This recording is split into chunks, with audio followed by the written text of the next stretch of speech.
Good afternoon. Thank you for joining us. A new push for government funding from TransLink's Mayor's Council that says public transit is often overcrowded and lagging sorely behind population growth. We'll speak with Port Coquitlam Mayor Brad West, and we're asking you what's lacking with public transit where you live. And ongoing news about wars and the climate crisis can sure take a mental toll. Do you have a new approach this year? How do you plan to stay informed while maintaining your mental health? We'll hear the personal story of the West Kelowna Fire Chief, and we're taking your calls. I'm Michelle Eliot. Welcome to BC Today.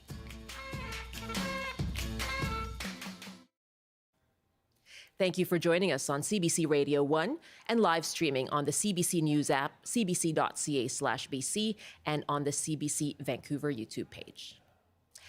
April of this year. That is the deadline TransLink mayors have given to secure more of a funding commitment from the provincial and federal governments. Otherwise, the mayors say expansion of bus and SkyTrain service will be delayed and cuts will be considered. The TransLink Mayor's Council announced today a public petition asking people to demand that government funding.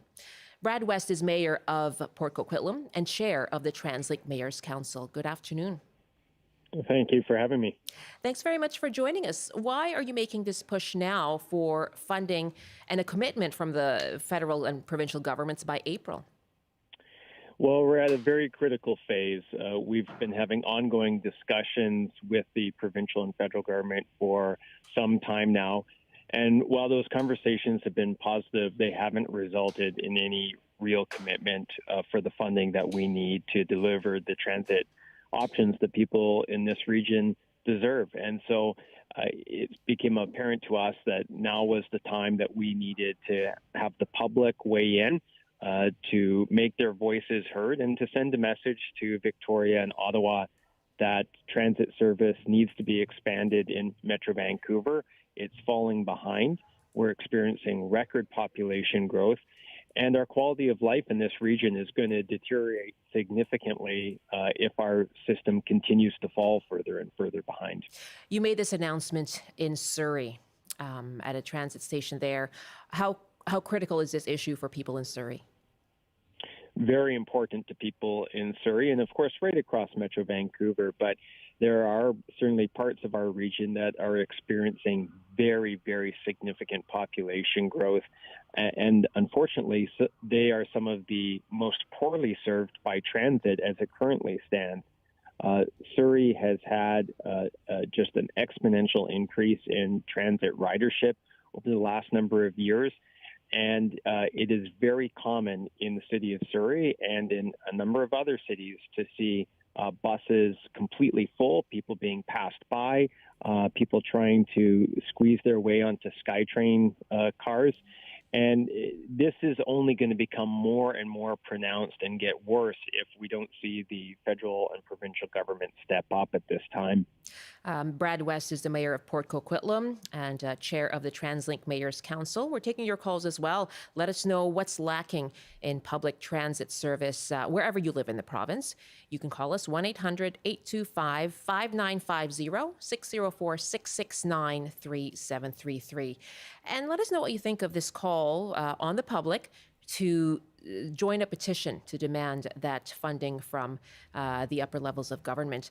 And so, Mayor West, you're seeking, or the TransLink Mayor's Council is seeking $500 million in capital funding and $200 million in operational funding. And you've given 3 months for this commitment. How optimistic are you? I mean, that's pretty short notice, isn't it? Well, it's not that short notice because the governments have been aware of that figure for some time. And as I said, we've been having discussions for quite a period of time and making very clear to them that these were the timelines and this was the amount of funding that was required. I'm optimistic in the sense that the provincial government in particular has stepped up in the past to ensure that transit service continues to be expanded in our region. The federal government has also on occasion come to the table with funding, but more so because all of the things that the provincial and federal government are talking about right now and saying are incredibly important to their governments, be it housing affordability, climate action, reducing our emissions, affordability.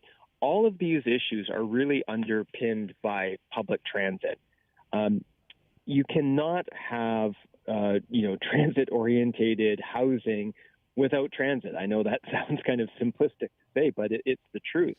And the provincial government in particular has been making a big push around housing. You've seen the legislation that they've introduced. Right. You've seen the very ambitious goals that they've set for municipalities. Well, transit and housing go hand in hand. You can't have one without the other. If you do, what's going to happen? People are going to have no choice but to use their vehicle. You're going to have increasing congestion on our roads. We're not going to meet our climate objectives as a province. And you're going to have worsening affordability. On the federal side, same issue. So all of the things they're talking about very much align with what the mayors are seeking to achieve. And from that perspective, I'm hopeful that they will see that this is a real key investment that they need to make if they're serious about taking action on those issues. But why do you think it's come to this? You've had discussions. This is not new to these governments who, as you say, have been making promises that are related to expansion of transit service as well. Why has it come to this, essentially an ultimatum? Because you've said if we don't get that commitment by April, we're going to be looking at potential cuts in 2025. There's going to be a delay in those promised expansions. Yeah, and that is true, and that's just the reality in dollars and cents of the situation. Why has it come to this? Well, look, I get that governments are under pressure. There's a number of issues that they're trying to address. There's pressure in the healthcare system, education system. So I know that there are lots of competing priorities, and there's only so many dollars to go around, I suppose. But I think that again, this particular issue is so intertwined with a number of the goals that they say they have as government. And sometimes it takes that little extra push. Sometimes it takes the public to weigh in. Governments are pretty reactive to where the public is at. And that's part of why we're asking the public to weigh in. We think that by people making their voices heard, that's going to give the government, I think, the push that they need to take all of those good words that they're saying and to translate it into actual action. And why use public sentiment? Is there an idea that you can perhaps use that as leverage during an election year? Well, I think nobody's blind to the fact that we're in election years for the provincial government for certain, and who knows about the federal government. And governments, obviously, and all political parties, want to put their best foot forward. And Metro Vancouver is a very important part of certainly the provincial and federal election scene. So I don't think anyone's naive about that. And I suppose it would be great if, governments just did things because they were the right things to do. But again, there's competing priorities. There's a lot of different issues. And I don't think there's anything wrong with the public making their voice heard, saying, hey, this is important. This is a priority to us because this has such a profound impact on our quality of life, and letting their elected representatives know that, and hopefully having their elected representatives then take action. At the heart of it, that's really how democracy is supposed to function. People are supposed to respond to the needs of the people. And so I'm hopeful that by having people make their voices heard, elected representatives will respond. Let me just take a call here from Cody in Chilliwack. Hi, Cody. What are your thoughts about this latest push for funding for TransLink? Hi there. Regarding transit funding, I think it's great that we're looking to get more funding and more infrastructure for the Metro Vancouver. But what often gets forgotten is that not only are we seeing growth within the Metro Vancouver area, but in the greater Fraser Valley area, specifically in the Lower Mainland. And yet we're not seeing the same kind of growth in our public infrastructure out there, especially regards to transit. I personally come from Chilliwack, and the public transit out here is abysmal. It's not worth taking. And yet we have a rail line that runs from Surrey, originally from Vancouver, but from Surrey all the way to Chilliwack, the Southern Rail Line, which was once used for passenger service, which the government still owns, and yet we're not utilizing the service to provide public transit within the Fraser Valley. And I personally would like to see our provincial government calling out Honorable Dan Coulter to invest more money into the Fraser Valley, into Abbotsford, into Chilliwack, into Hope, and further on. And is the idea you're focusing on the rail line? I mean, we've heard that certainly that call from some residents in the valley before. What do you think needs to be done about funding for TransLink? In regards to TransLink, really what we need to be seeing is more. In my personal, we need to be moving away from buses on some of these routes and putting in more light rail and trolley transit. More higher density transit. Specifically, you could see it perhaps extending the Canada line down to Stevenson, or running a line from North Surrey all the way to White Rock. That would be an important one. And then we've seen the BC government acknowledging the extension to Langley, seeing that further extend out to possibly Abbotsford and beyond. Really interesting, Cody. Thanks so much for sharing your thoughts on that. Not a problem. That's Cody in Chilliwack talking about lack of transit in the Fraser Valley. Rob is on the line in Vancouver now. Hi, Rob. Yeah, hi. I think it's just terrible that the funding for transit isn't better. It's ridiculously inefficient to have us all going around in our individual cars. You know, it just is going to keep increasing how much the traffic's going to get worse. It's crazy in terms of the environment. We need the rapid transit lines, but we also need a lot more buses and feeder buses. Like I thought for a long time in Vancouver, which is a lot of Vancouver is quite a grid. There's a lot of major streets that don't have regular buses, and we have a lot of these routes that they go this way and that way, and they wind around, and it's not straightforward for people. We need way more buses and maybe smaller buses, and because buses are cheap, and we already have the roads. Let's try to get people out of their cars onto buses. In addition to having, sure, light rail and everything, but those are very expensive. We got to build the rails. We got to dig the tunnels. We have already got pavement everywhere. Right. Let's get more buses. Rob, thank you very much. The bus service is it's an expansion of bus service as well that the mayor's council was saying that could be delayed. Planned doubling of service and rapid lines as well. One last email here, and I'll go back to Mayor Brad West. GP writes, no, transit is not good for senior citizens relying on it. It's assumed we all travel east to west and reverse to go to appointments. North or south, we are required to travel on buses east to west to access other buses heading north and south. 3 buses equal 1 to 1.5 hours. Thanks very much for that, GP. Mayor West, you've heard, some support there for funding for transit. You have talked about how much people rely on transit and population growth. Aren't there things TransLink could do with regard to fees, user fees, or municipalities and taxes to do something about funding its service? Well, certainly TransLink has been doing that, and municipalities have been doing that, and the mayors have been contributing to that. There has been increases in fares in the past. There is an annual increase to the property tax share that TransLink receives.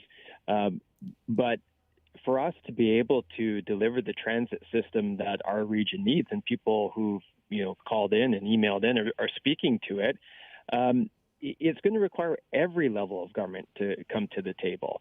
And so the mayors are at the table, and we're looking to have that partnership with the provincial and federal government.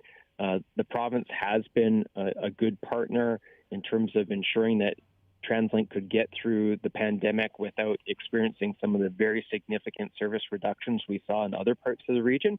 But we can't keep looking backwards and say, hey, we've had some success in the past. This is really a forward-looking thing.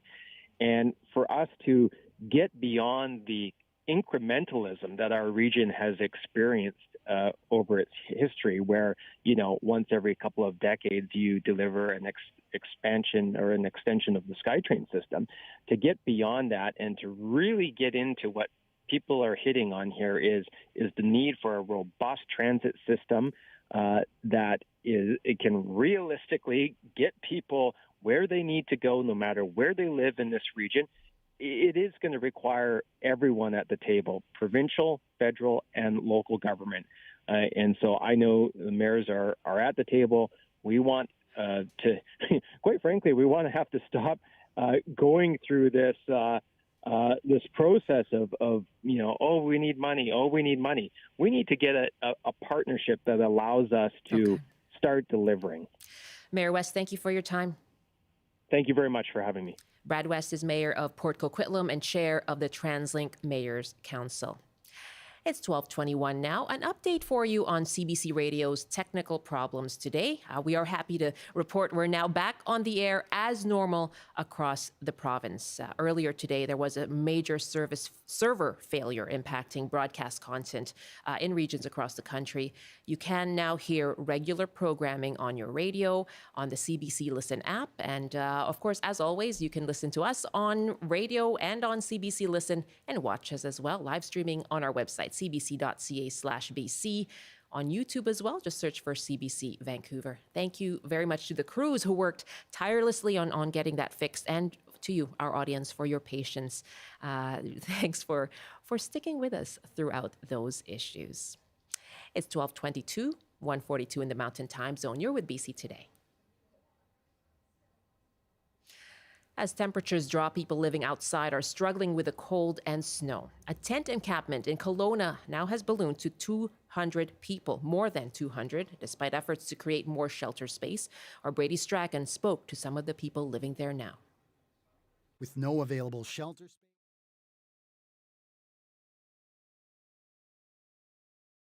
and Blake Mercury have made their homes. Yeah, absolutely. Would I like to be in a better situation where I feel safe and I can lock a door and, not be in the elements? Of course. That's a no-brainer. Yeah. Stuart's home is made out of tents and insulated tarps held up by a large beach umbrella. It's a shelter from both the blistering summer heat and now This is my heater here. freezing temperatures and snow. I keep some of my perishable food items up in the rafters, we'll say, just to keep them away from any animals or rodents mostly that get into everything. The city says there's an estimated 220 people sheltering outdoors here at this encampment. That's twice the number of people that were here last year. Now, the city is putting in 3 warming buses later this week as temperatures are expected to plunge. And then in February, there's going to be a tiny home village that will be put in this lot. But it won't be in place for this next cold front that is coming in this month. Even if shelter space were to open up, some are reluctant to leave the community they've built here, sharing what heat and shelter they do have with each other. Brady Strachan, CBC News, Kelowna.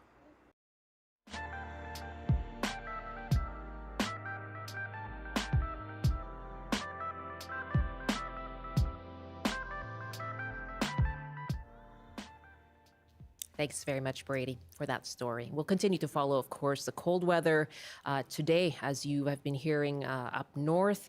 Temperatures and wind chills up to down to minus 40, minus 45, and cold weather in the interior as well. Lots to cover there when it comes to the weather. Well, weather news, whether it's wildfires or even wars and global conflict, 2023 was filled with difficult news here and abroad. 2024 as well, we see those issues ongoing.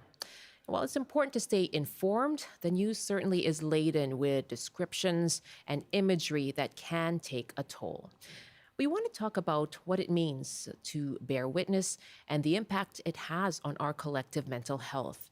And we're asking you, are you thinking of a new way of approaching things this year? You can tell us how you follow the news while protecting your own mental well-being. You can give us a call, 1-800-825-5950, 604-669-3733. You can hit pound 690 on your cell phone. By email, you can reach us at bctoday@cbc.ca. I'm joined by two people who are very apropos for this conversation. West Kelowna Fire Rescue Chief Jason Brolin will be a familiar name to many of you this after the 2023 wildfire season. As you may recall, his community faced the largest wildfire in its history, with more than 10,000 residents evacuated in phases over 3 days. Now, last fall, Brolin went to New York to speak at a UN climate conference to share his community's experience. And Dr. Jillian Roberts is a registered psychologist, a professor of educational psychology at the University of Victoria. She's a founder of mindkeyhealth.com, and she's put together an online course for families on coping with terror and tragedy. Good afternoon to you both. Thank you so much for joining us for this conversation. Good afternoon, Michelle. Jason, I'll start with you. 4 months now since the evacuations in West Kelowna and Kelowna. How are you doing?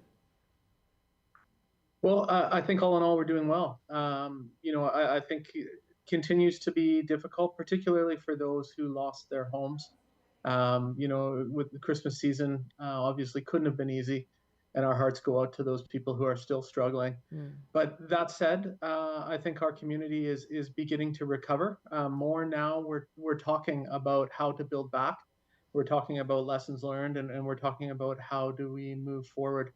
But it wasn't easy. Our firefighters have been through a lot. Our department has been through a lot. Those who came to help us from around the province and literally around the globe went through a lot when they were here. But also, it was the world turned upside down, and I know it wasn't easy for the public either. We asked a lot of them. And asked a lot of you, what was the impact? How were you impacted? Well, I think aside from, our world hasn't been the same since August when the fire started. Our focus has changed completely. Going into the new year, obviously there'll be a huge importance on prevention and how do we ensure that good comes of this. But I think for our firefighters, it was difficult on them. They came to work without me even asking. They wanted to be there. They needed to be there to help the community, but it left their families having to take care of things at home. In many cases, having to evacuate out of the way of the fire, and all of that was another added level of mental stress. Jillian, Jason just talked there about asking a lot of the public. What impact can watching this, even from afar, have on people? Let alone if you're actually in that weather event, in that event, and affected by the crisis. It's an excellent question. We know that people can be traumatized vicariously. So by watching someone else suffer, we can suffer ourselves. And I really want to express gratitude to our first responders and our firemen and firewomen in our province. They've done a wonderful thing for us and have kept us safe. So I want to say thank you. It's interesting you talk about gratitude. I heard that a lot. People saying, even people in West Kelowna saying, I'm just grateful that I am able to return and that the community came together. And I wonder if things like gratitude or, what Jason did, which is go to New York to speak, things like that, maybe giving a sense of purpose. I'd love to get more into those things, what people can do with you in our next half hour. We are taking your calls on this topic too. Tell us how you follow the news and stay informed while protecting your own well-being. Do you see a different approach for yourself this year? You can call us 1-800-825-5950, 604-669-3733, or pound 690. You can email bctoday@cbc.ca. We'll be back with my guests, West Kelowna Fire Rescue Chief Jason Brolin and registered psychologist Dr. Jillian Roberts, a professor of educational psychology at UVic. We'll be back with our guests and take your calls in just a few minutes. Good afternoon. Bitterly cold weather is moving into BC, with some parts of the province expected to see wind chill temperatures dropping to -50 before it warms up on Saturday. Extreme cold and Arctic outflow warnings are in place for much of the north, coastal and central part of BC as an Arctic ridge sweeps south. Vancouver police say a man is in custody after pulling a gun and shooting at a driver after an averted collision this past Saturday. Investigators say the motorist stopped abruptly to avoid hitting a jaywalker near 12th and Commercial, and the two exchanged words. Police say that's when the pedestrian shot at the driver, who wasn't hit or injured. And a 42-year-old trail man is in custody after allegedly hitting an RCMP officer with a stolen pickup yesterday while ramming his way through a roadblock. RCMP say the suspect drove into 3 police cars in Salmo and hit the officer outside his police vehicle before speeding toward Nelson. The officer has suffered non-life-threatening injuries. Police say they were eventually able to track the suspect with the help of a local and his snowmobile.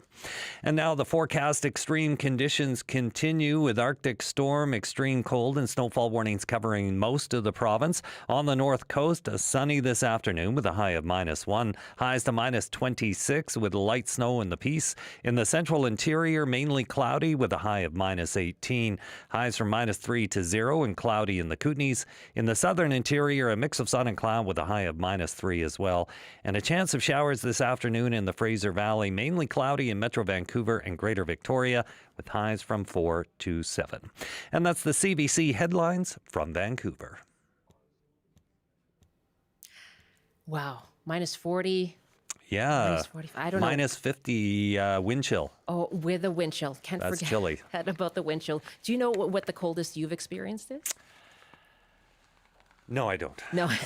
I You mean, blocked it out of your mind. once it gets to -10, I mean, what does it matter after that? Yeah, exactly. I mean, it's all as painful, maybe. It is. I have experienced, I think, -30 probably. Wow. In Winnipeg. Yeah, middle of February, and it does really ache. Right? That Your is skin hurts. serious coldness. So I take it. All those concerns about frostbite, cover up For sure. every part of your body, even your hair, because your hair can get.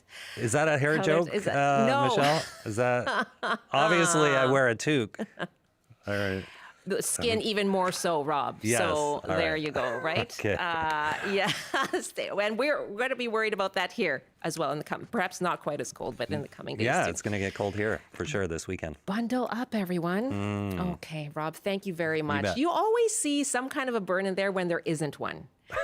I don't know. I'm very sensitive, You're Michelle. very Yeah. Apparently so. How about my balding head? Yeah. Just a reminder. Oh my goodness gracious, you look great. Oh, okay, Okay. How thank many? you. I'll say it repeatedly throughout the day, Okay, just to make you thanks. feel better. Appreciate that. Rob Zimmerman in the CBC Vancouver newsroom. Thanks so much. And yes, this is BC Today here on CBC Radio 1. Great to be with you up north, listening to us as well, where it is very cold in Smithers, 88.1 FM, in Fort St. John, 88.3 FM. Thanks for joining us. I'm Michelle Eliot.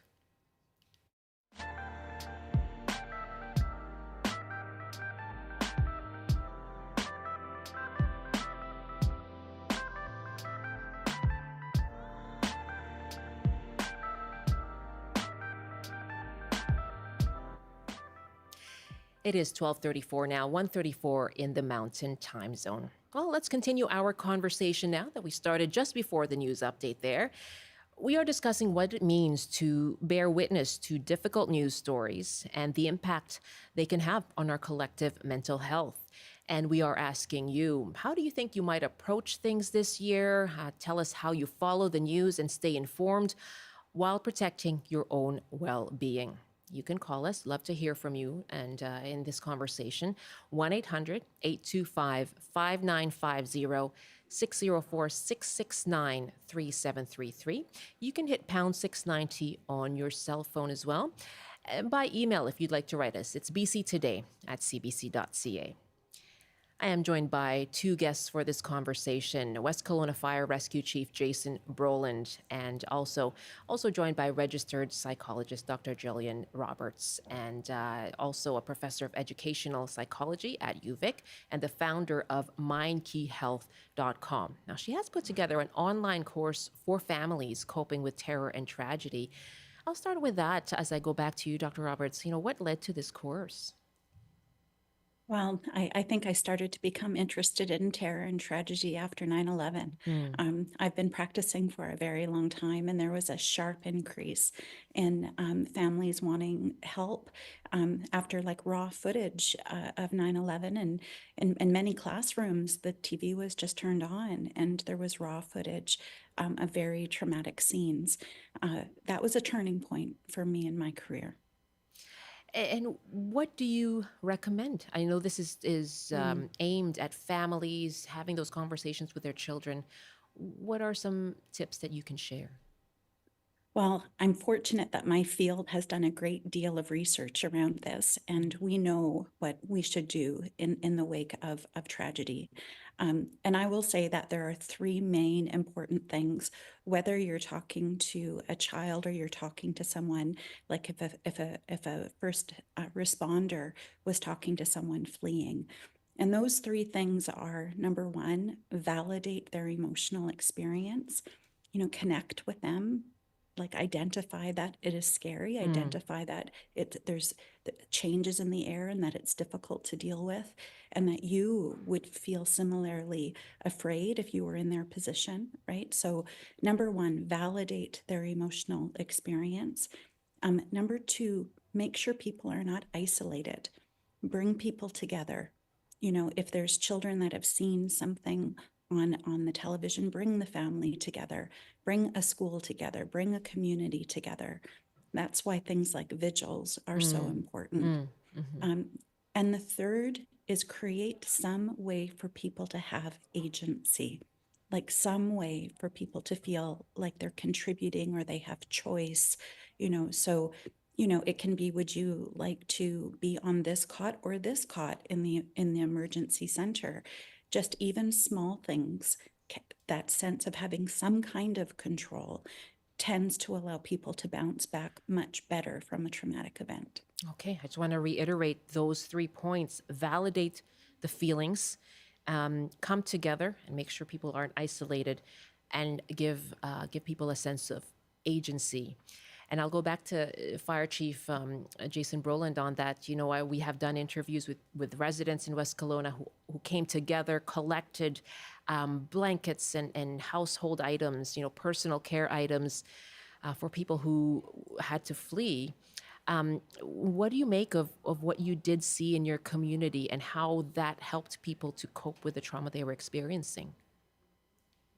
Well, I think Dr. Roberts hit it bang on there. And I think a lot of that is reflected in what we went through in West Kelowna. Obviously, there was a lot of dark days and some very difficult thoughts still me as I think back to it. But I also smile and there's some really warm feelings when I think of how the community came together. The public who would come to the fire hall at shift change and yell and scream and make signs for the firefighters. Like, that was fuel for the firefighters as they went out on the line. But it was also, I think, it was a very good thing for the public. It gave people something to do, a place to be, somewhere to put their energy towards. And it was one of the heartwarming pieces of the fire. The things that the public brought us. I had to turn away food because it got to the point where it was just too much, what people were doing for us and what they were bringing. And I think these types of things, they allow people to feel like they are a part of what's going on around them. They allow people to contribute to the emergency in some small way. And the added benefit is they really help the firefighters and boost morale. Yeah, I can imagine. We've been looking at some images on our screens here, and some of them are drawings that children sent in, colorful drawings posted, and messages on sheets of paper saying thank you. I can see a drawing of a firefighter there with a hose, a child having written, "You are my heroes." and it looks like they're housed. Firefighters are superheroes. I mean, I'm sure that is so heartwarming to be able to see. And we're looking at images of firefighters themselves reading these messages. Jason, is there something that still stays with you? You said you still have difficult thoughts, but when you look back at things that warmed your heart, is there a message, something that a resident brought that you keep close to your heart? Yeah, I mean the food was great and it was much appreciated. But there's a sign that hangs in the fire hall even to today, and we walk by it every day, and it's a message from someone who lost their homes, who lost their home in the fire, and myself, my firefighters, and those who came from around the province, we gave it our all. We did our best. There was nothing left out there, but the loss is still difficult. But being able to walk by that sign that essentially says, you did your best, even though we lost our home, that means a lot. And I think that sign will have a special place in our fire hall for many years to come. Oh, that's really poignant. Jillian, we just heard Jason talk about, looking back at, some obviously memories are difficult, but the thoughts of how the community came together and supported the firefighters and their work really helps. When someone experiences that kind of trauma, firefighters, frontline workers, anybody who's actually in the middle of the difficult news that so many others can watch from afar, how do you deal with the looking back and thoughts coming back to you months down the road? Well, we need to be very careful about taking care of the mental health of our first responders. My stepfather is a former fire chief, and I have seen firsthand what it can be like when you're a first responder and then you have to go home.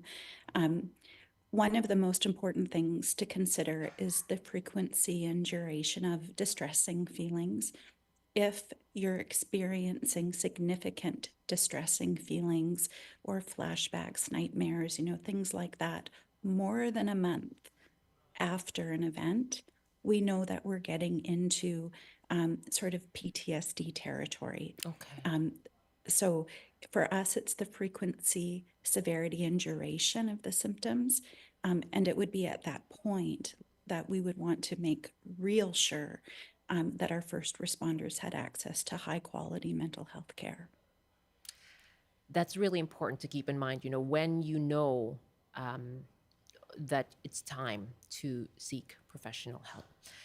Let's first, we have an email here before I go to our callers, as we ask you, how do you plan to approach staying informed and consuming news while also protecting your own mental well-being? We're taking your calls, 1-800-825-5950, 604-669-3733. You can hit pound 690 on your cell phone. And email us to bctoday@cbc.ca. Lisa writes, first, I want to say thanks to everyone who works with people experiencing trauma related to accidents, fires, etc. And my heart goes out to everyone who experiences it. I don't watch the news. The visuals stay with me, and I feel what other people feel.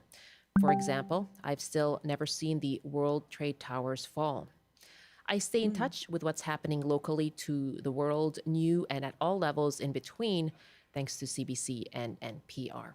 Okay, so it's the visuals, and we've talked about that, the images that certainly can be indelible. Thank you very much for your email. And Tasha is our first caller now, joining us from Richmond. Hi, Tasha, welcome.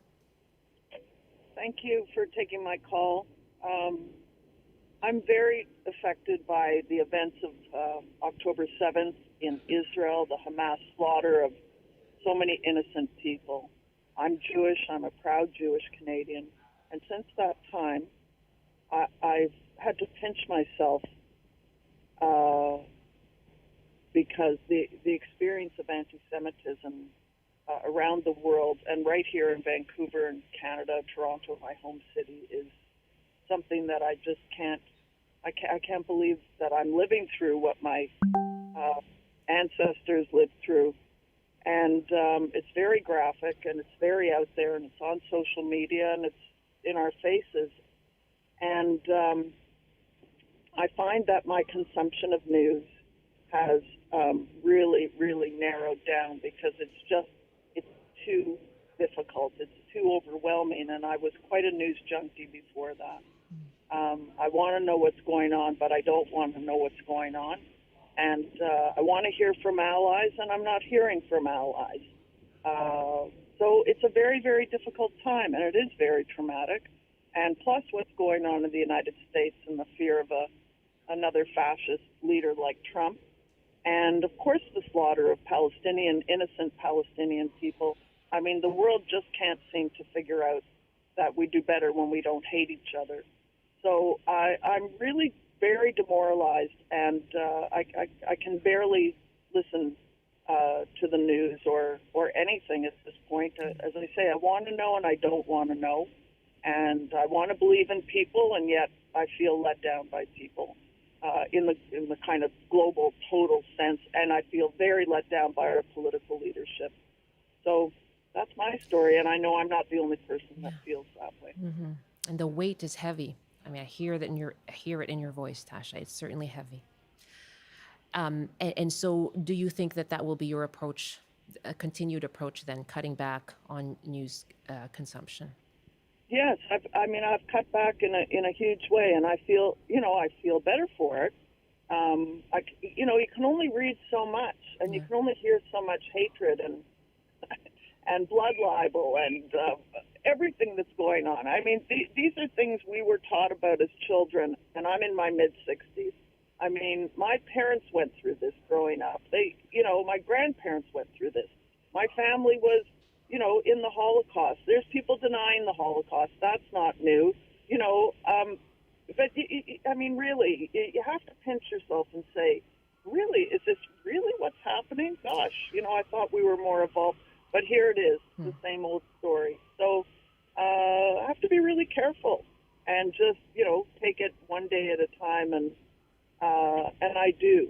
And just pray for something better for not only in this situation, but for the whole world. I had a friend that years ago said, man is so mediocre.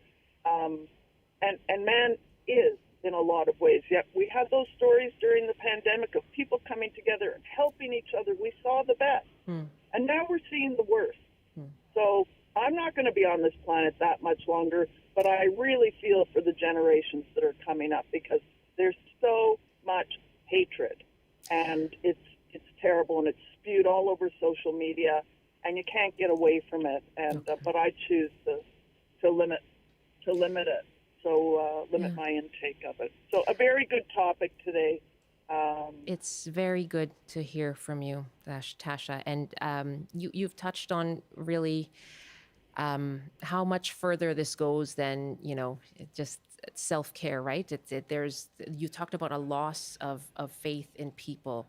I really want to go back to Dr. Jillian Roberts on that. We've been talking about, looking at the best in people. She talked about the pandemic, the way the community in West Kelowna came together. But what happens when it makes the news is so upsetting, and your experiences and what you see, she talked about social media, just makes you lose faith in humanity and the people around you and leaders, as she talked about. Yes, I think one of the things that Tasha said that really rung true for me was not seeing the allies. Shortly after the October 7th event, one of our team who has family in Israel, I was asking him, what can we do, and he said something that was very profound and had a ripple effect for me. He said, reach out to people that you know who are Jewish and just express support to them.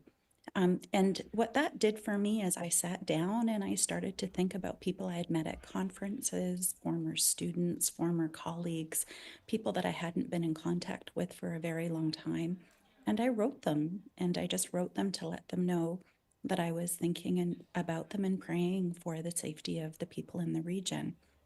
And it started a lovely, correspondence with people that I hadn't spoken to in a while.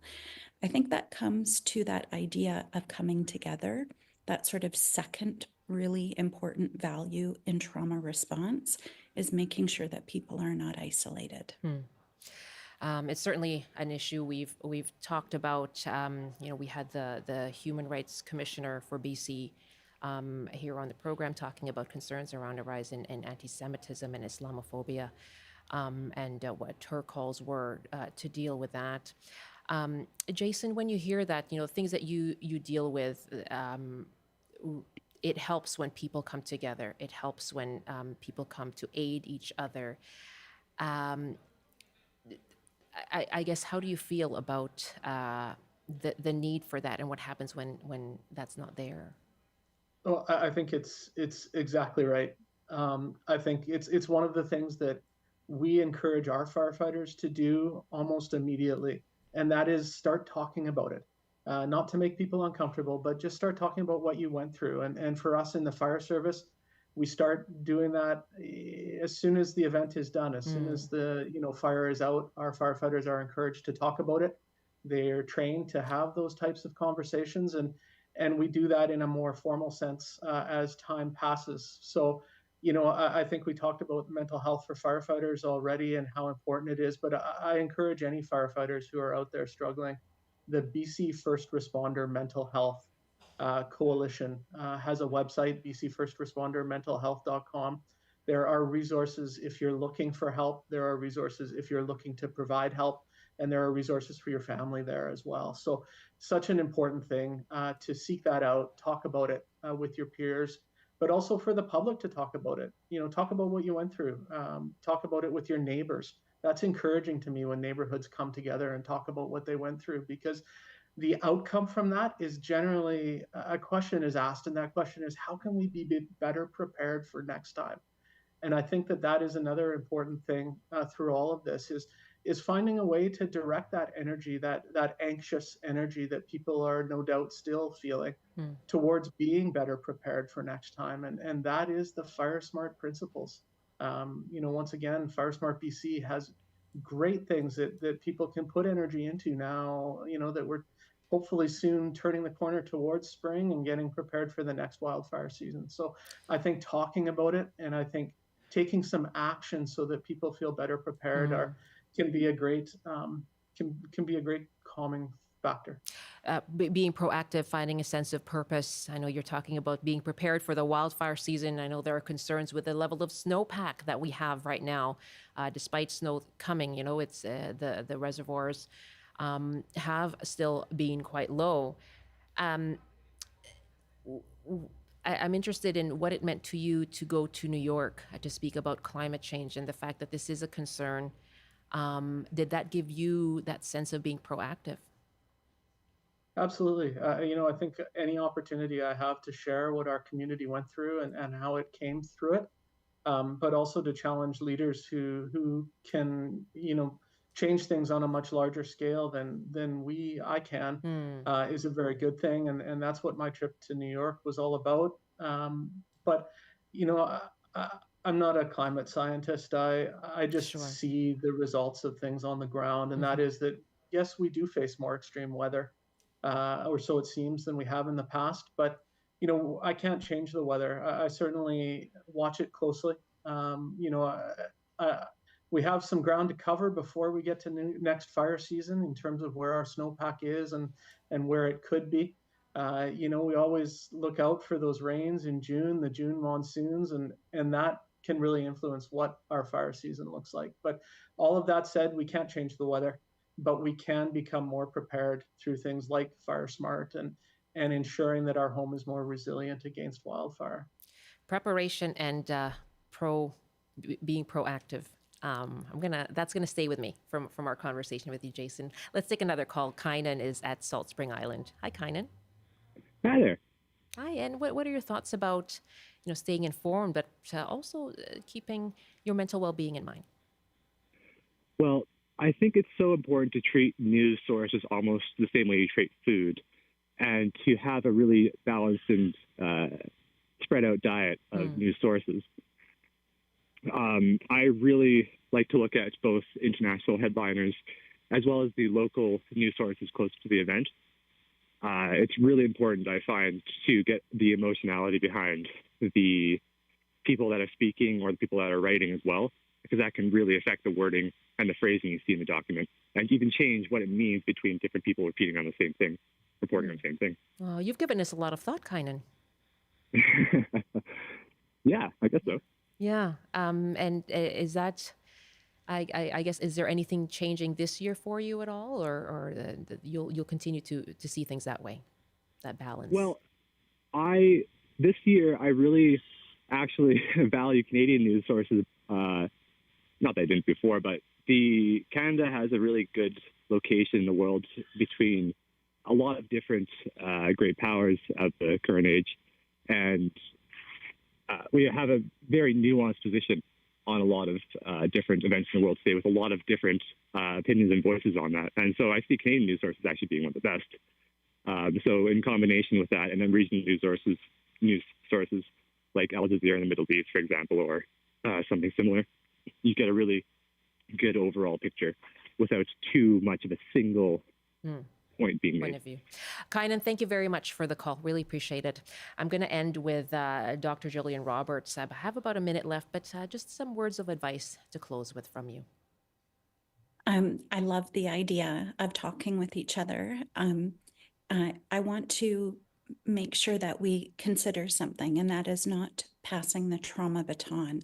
So when we talk with each other, I think it's completely fine to talk about how you're feeling or what you're doing, or, how you're creating that sense of agency, or connecting socially with others, and your emotions, talk about them deeply. I think all of that is okay. The one thing that we need to be careful about is not putting a mental image that's in our mind into somebody else's mind. So when I'm teaching psychology and I'm trying to give case examples, I try to be very careful not to paint a picture of the trauma for the other person in their mind. So it was interesting. First responders do this carefully. Being mindful of others still. Thank you so much to both of you for this very thoughtful conversation. I'm going to take it with me into 2024.